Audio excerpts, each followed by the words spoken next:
हमारा टॉपिक चल रहा था पिछली बार इशू और क्लास में जो नहीं था हमारा उस चल रहा था इसके अंदर धन योग का, कि कुंडली के अंदर धन योग को कैसे देखा जाता है। अब इस हॉरोस्कोप के अंदर मैंने उस दिन देखा तो बहुत ही अच्छा एकदम धन योग लगा हुआ है। इसके रूल्स क्या है समझ लो अच्छी तरह से। धन के हाउसेस कौन से है? Second house, fifth house, ninth house, 11th house, ये चारों हाउसेस धन के हैं। कुंडली के अंदर जब इन चारों हाउसेस का कॉम्बिनेशन कहीं ना कहीं बन जाता है आपस में, तो उसको धन योग कहते हैं कि इस इंसान के जातक के पास अच्छा पैसा होना चाहिए। दूसरा है कि इनका देखो सेकंड लॉर्ड क्या है?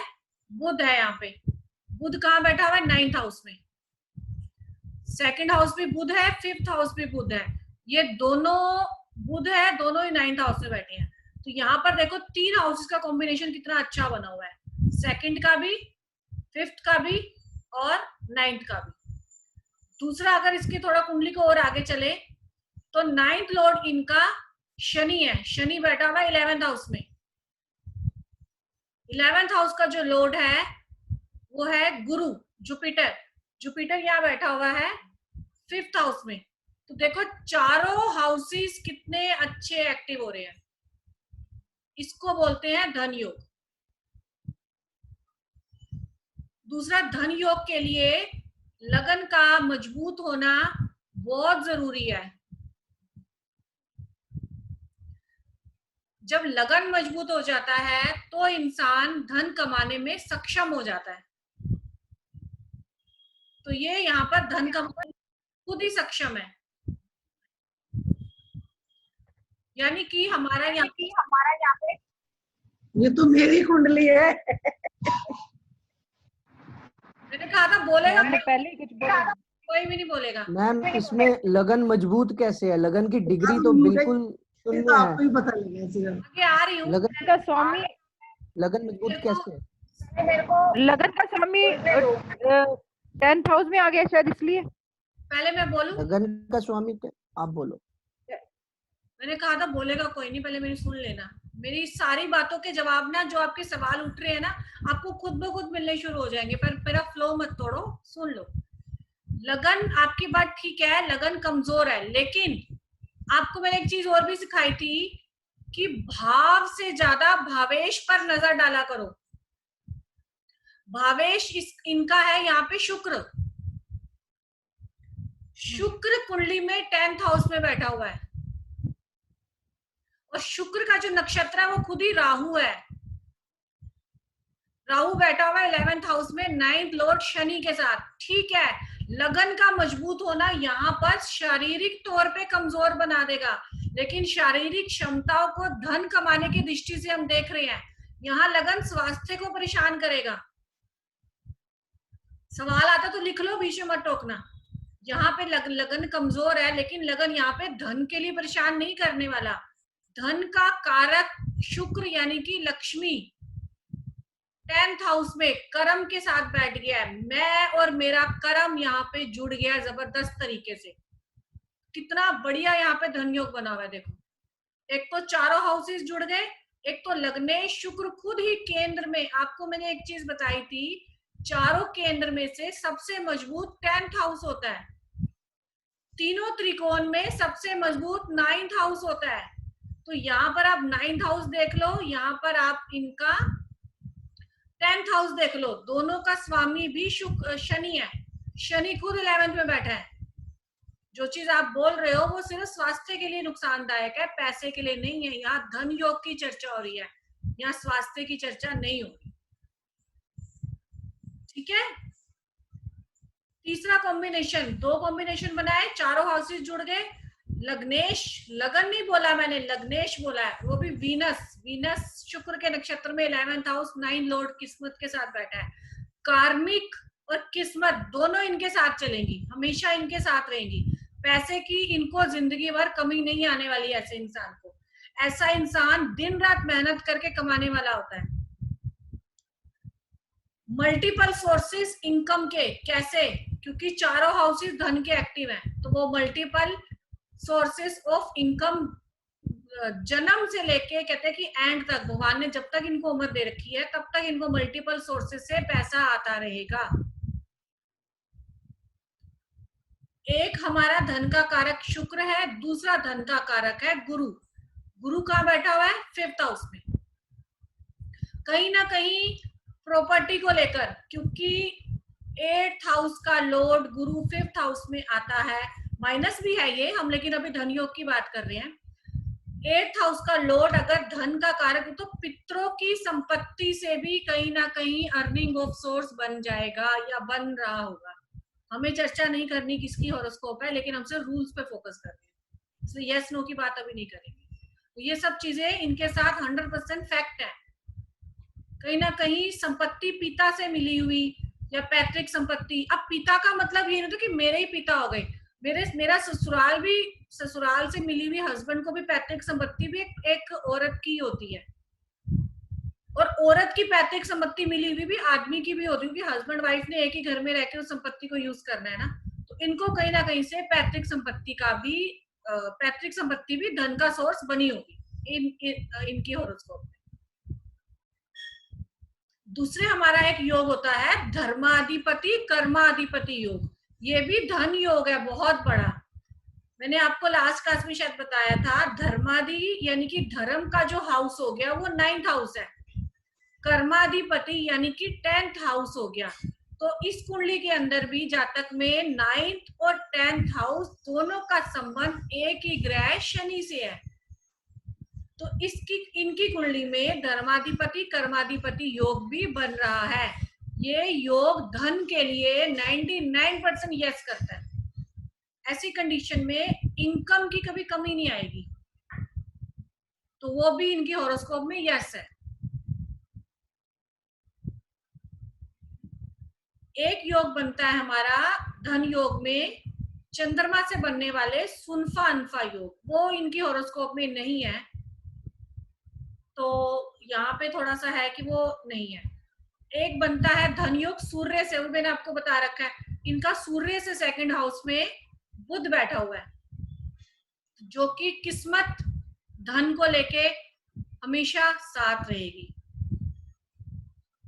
तो ये धन के योग हैं, तो इसको अभी हम अगर फिजिकल उसके साथ ना लगाएं तो ठीक है। कुंडली के अंदर राजयोग भी बन रहा है, योग कारक कुंडली शनि की भी आ रही है, तो ये सब चीजें इनके लिए अच्छी है। दूसरी धन का एक हमारा योग ये भी है कि जब भी 9th हाउस का लॉर्ड राहु के साथ बैठ जाता है, यानी कि भाग्येश अगर राहु के साथ चला जाता है, तो भी धन योग का योग बनते हैं। इनका भी 9th हाउस का लॉर्ड शनि है, जो कि राहु के साथ बैठा हुआ है।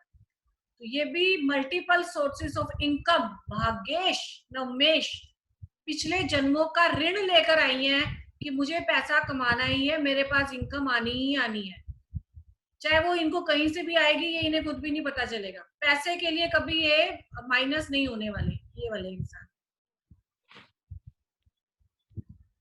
दूसरा हमारा धन का योग है चंद्रमा और मंगल, लेकिन यहाँ चंद्रमा और मंगल का खैर योग इनका नहीं बन रहा, लेकिन चंद्रमा और मंगल भी अगर एक साथ हो तो भी धन योग बनता है। दूसरा है कि लग्नाधिपति योग बन जाए। लग्नाधिपति योग का क्या हमारा रूल था कि लगन से 6 मैम एक बात पूछनी है। पूछिए। आप बोल रहे हो ना कि पूछो। आवाज नहीं आ रही। आवाज, मुझे आपकी आवाज आ रही है, बोलो। आप कह रहे हैं ना कि 9th हाउस का लॉर्ड राहु केतु के साथ हो तो धन योग बन जाता है। बन जाता नहीं है, राहु धन देता है इसके अंदर। हाँ मैं यही पूछ रही हूँ, 9th हाउस के लॉर्ड के साथ हो या 9th हाउस में अगर राहु बैठा हो तो सेम होगा। 9th हाउस के साथ अगर राहु का संबंध बन जाए, चाहे वो 9th नवम नवमेश के साथ बन रहा है, 9th हाउस में खुद राहु आके बैठ रहा है, उसका मतलब नहीं है। राहु का संबंध बनना चाहिए बस 9th भाग्य के साथ। ठीक है, ठीक है। हाँ जी। हाँ जी।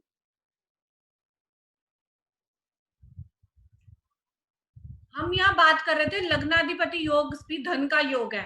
अब इनकी कुंडली में 6th हाउस के अंदर क्या बैठा है? मंगल। 7th हाउस खाली है। 8th हाउस के अंदर बैठा हुआ है सूर्य। यानी कि लगन को मजबूत करने वाले दो ग्रह मंगल और सूर्य, एक 2nd हाउस को देख रहा है, एक 12th हाउस को देख रहा है। तो ये भी कहीं ना कहीं यहाँ पर अगर पापी ग्रह 6, 8, 7, 8 में आ जाए तो थोड़ा सा ना कहते हैं कि टेंशन से, मेहनत से, दिन रात वाली मेहनत से पैसा देता है। सुकून वाला पैसा नहीं मिलेगा यहाँ पे, यानी कि पत्थर तोड़ने पड़ेंगे, दिन रात मेहनत करनी पड़ेगी, तब यहाँ पे पैसा आएगा। मंगल चंद्रमा से भी अगर 6, 7, 8 में शुभ ग्रह आ जाए तो भी इंसान के पास बहुत पैसा आता है। अब चंद्रमा से इनका बहुत अच्छा योग बन रहा है, चंद्रादि योग, जिसको हमने सीखा था। चंद्रमा से 6ठे हाउस में सूर्य है, चंद्रमा से 7वें हाउस में बुध है, चंद्रमा से 9वें इसमें 8वें हाउस में शुक्र है। बहुत बढ़िया योग, चंद्र आदि योग बोलते हैं इसको, जो कि धन के लिए इनको हमेशा सपोर्ट करता होगा। चंद्राधिपति योग बोलते हैं इसको। तो धन के इतने सारे इस कुंडली के अंदर योग थे, इसलिए एकदम ये हॉरोस्कोप मेरे माइंड में आई, मैंने इसको आज लगाया। एक पुष्कर योग होता है, वो इनका नहीं है। पुष्कर योग हमारा होता है कि चंद्रमा की जो राशि का स्वामी है वो अगर लग्नेश के साथ केंद्र में आ जाए तो भी हमें धन वगैरह मिलता है। धन योग में एक सरस्वती योग भी है, धन योग में विपरीत राय योग भी है, वो आपको सब रूल लिखवा रखे हैं। धन योग में लक्ष्मी योग के भी योग आपको लिखवा रखे हैं। धन योग में एक सुख संपत्ति योग भी आता है, वो शायद आपको नहीं लिखवाया। सुख संपत्ति योग हमारा होता है कि सुख यानी कि 4th हाउस और 10th हाउस का संबंध आपस में बनना चाहिए, वो भी इस हॉरोस्कोप में बन रहा है।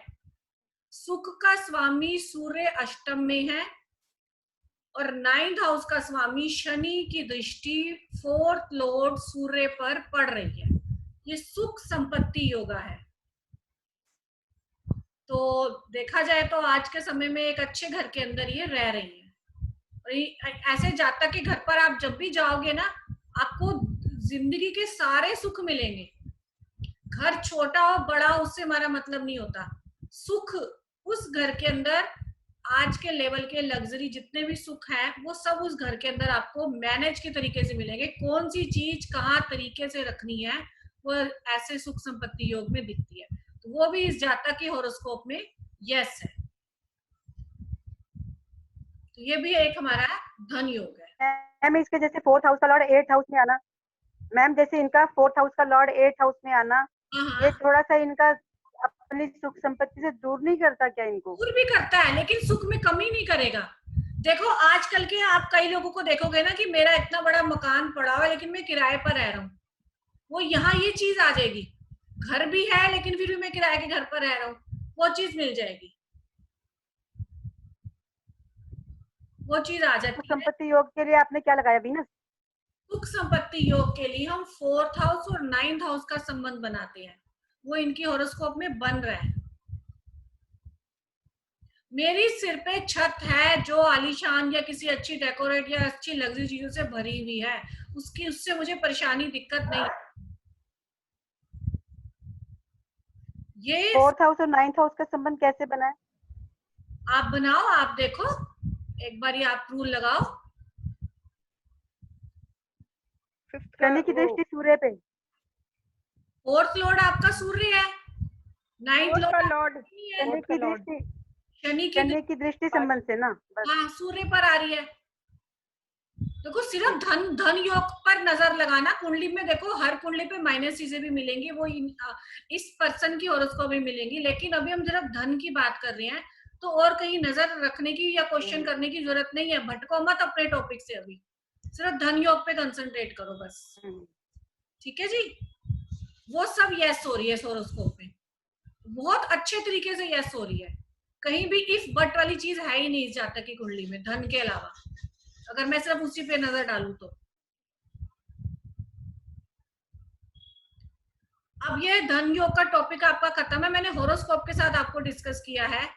अब जिसका क्वेश्चन है 1 by 1 मेरे से आप अब पूछ सकते हो, क्योंकि अब मैं रूल्स सारे एकदम याद करके बताना वो थोड़ा सा दिक्कत हो जाता है, एकदम फ्लो टूट जाता है, क्योंकि मैंने रूल्स को कुंडली में समझा, लगाया, यूज किया, मैं कुछ रूल स्किप कर गई या ध्यान से हट गया तो फिर वो नुकसान हो जाएगा आपका ही।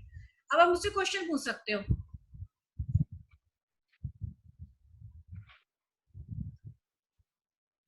सवाल करो, फिर मैं अपने अगले टॉपिक पर आऊं, नहीं तो। इशू कहाँ गया? अब अगला टॉपिक कर लीजिए। अगला टॉपिक हमारा है अरिष्ट योग, वो मैं लगाती हूँ। अगर आपका इस टॉपिक से अगर आप सेटिस्फाई हो सारे, तो मैं तभी आपके अगले टॉपिक पर आऊंगी।